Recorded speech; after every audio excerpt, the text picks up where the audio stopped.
Hello, আমি alpha. তো আবারও একটা নতুন গার্ডেনিংয়ের ভিডিও নিয়ে চলে এসেছি আপনাদের সঙ্গে শেয়ার করতে।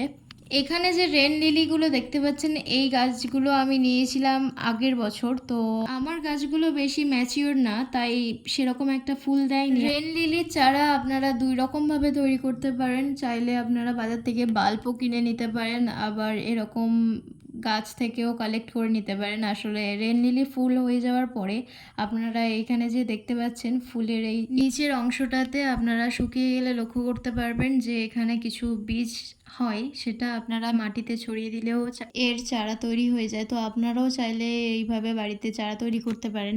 রেন লিলি শুধুমাত্র বর্ষাকালেই ভালোভাবে ফুল ফোটে এবং শীতকালেও ফুল হয়, তবে সেই পরিমাণের হয় না।